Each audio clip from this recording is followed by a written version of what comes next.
Bom, pessoal, continuando o vídeo anterior, que deu um probleminha e ele cortou quando eu estava explicando a produção de prova por meio indireto, a prova indireta, certo? Como eu estava falando, a prova ela é tida como indireta quando ela não se remete ao fato probando em si. E a gente vai ver o que é o fato probando, certo? Especificamente bem delimitadozinho. Ela é uma prova indireta quando ela faz prova de um fato que através de um raciocínio lógico a gente consiga chegar à prova da ocorrência daquele fato que se pretende provar. E dando um exemplo, no caso que a gente estava falando, do dentista, da questão do equipamento que tirava radiografia, que foi enviado para a perícia técnica, na minha alegação, nos meus documentos, nas minhas informações na petição inicial e durante a audiência de instrução, como foi que eu tentei provar que aquele equipamento era defeituoso. Eu anexei radiografias, certo? Fotos de radiografias que mostravam que aquelas radiografias, elas estavam com listas, elas estavam embaçadas, não se conseguia ver a raiz dos dentes de uma forma nítida para que o ortodontista ele pudesse verificar qual tipo de aparelho a ser utilizado, onde ele iria colocar e como ele iria proceder para o tratamento ortodôntico daquele paciente. Então eu quis provar com aquele documento que aquela radiografia ela era defeituosa. Ela apresentava defeitos que não dava ao profissional da área de saúde condições de efetivamente fazer o acompanhamento adequado do seu paciente. Então, eu não estava provando efetivamente, como na prova pericial o fará, que o equipamento tinha defeito. O defeito era por conta da tele, era por conta do sensor, da radiografia. Eu estava mostrando que existia um defeito no raio-x, no documento, na foto do raio-x extraído daquele equipamento. E com isso, comprovar o fato em si, que seria o defeito do equipamento. Então, eu estava provando um fato conexo, obviamente, que geraria, por raciocínio lógico, a comprovação efetiva de que o fato probando, que eu queria, que era justamente o defeito do equipamento, ficasse comprovado nos autos, certo? Outra classificação é quanto à fonte. Quanto à fonte, a prova ela pode ser pessoal ou real. Como o próprio nome ele já sugere, a prova pessoal é aquela prova que pode ser extraída de um indivíduo, de uma pessoa, com a afirmação daquela pessoa, com o seu depoimento, como é a prova do depoimento pessoal, a inquirição de testemunha. E a prova real é aquela em que se extrai a informação de um objeto, das coisas, como no caso a prova pericial, que vai ser feita uma prova justamente com base naquele equipamento. Vai se utilizar o equipamento para dele extrair a informação que vai comprovar a verdade dos autos. Quanto à forma, a prova ela pode ser tida como oral, documental ou material, certo? A prova oral, obviamente, como já falamos, é o caso do depoimento pessoal, da prova testemunhal, em que as pessoas vão falar efetivamente na audiência e com o juiz, e através daquela fala vai se extrair a prova em si. A prova documental, ela pode ser uma afirmação contida num documento escrito ou num documento gravado, como num vídeo. Como eu falei na questão do acidente de trânsito, os vídeos produzidos pelas câmeras de segurança da rua, elas são provas documentais, mas não são documentos efetivamente escritos, são vídeos. E a prova material é justamente aquela prova que se extrai diretamente da coisa, como a prova pericial, certo? Quanto à preparação, as provas podem ser casuais ou simples, ou podem ser pré-constituídas. As provas casuais ou simples são aquelas provas que são produzidas durante o processo, ou seja, eu entro com o processo de indenização, vai seguir todo aquele trâmite, petição inicial, recebimento da petição, citação, audiência de conciliação, resposta do réu, saneamento e audiência de instrução.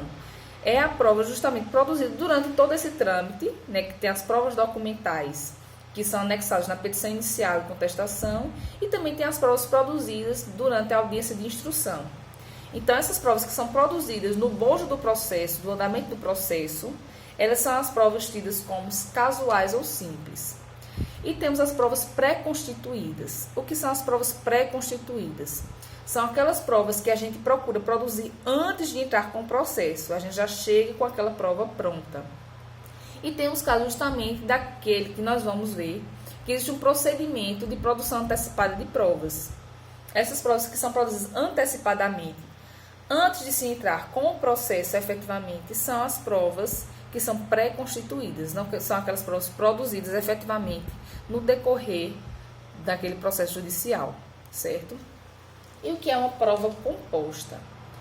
Prova composta é aquela prova que ela condensa, ela combina vários tipos de meios de prova, porque só com um único tipo de meio de prova não é possível se chegar à verdade dos fatos alegados. Então, vai haver uma combinação de provas, vai ser preciso uma prova testemunhal com prova documental para se chegar à comprovação daquele fato. Então, prova composta é a combinação de vários meios de prova que somente unidos é que eles vão conseguir levar ao juiz a verdade dos fatos alegados. E qual é a finalidade da prova? Para vocês, qual é justamente a finalidade das provas, da produção das provas no processo? Como a gente já conversou no início dessa aula sobre teoria geral da prova, a gente pode perceber que, de acordo com o que foi falado ali, a produção de provas e o estudo dessa teoria geral da prova, ela é imprescindível para um deslinde satisfatório do processo. Por quê? O que é que a parte quer ao entrar com o processo judicial? A parte não quer simplesmente estar batendo boca no processo. A parte não quer simplesmente mostrar uma petição inicial bonita para o juiz ou uma contestação bonita para o juiz. A parte não quer efetivamente uma petição inicial ou uma contestação. A parte quer o bem da vida que ela está indo em busca naquele processo judicial, certo? E o que é o bem da vida? No caso do autor, nesses processos que nós falamos, ele quer a indenização por conta de um prejuízo que ele sofreu, ou de dano material, ou de dano moral, ou de dano material e moral ao mesmo tempo. Ele não quer efetivamente discutir, tá discutindo.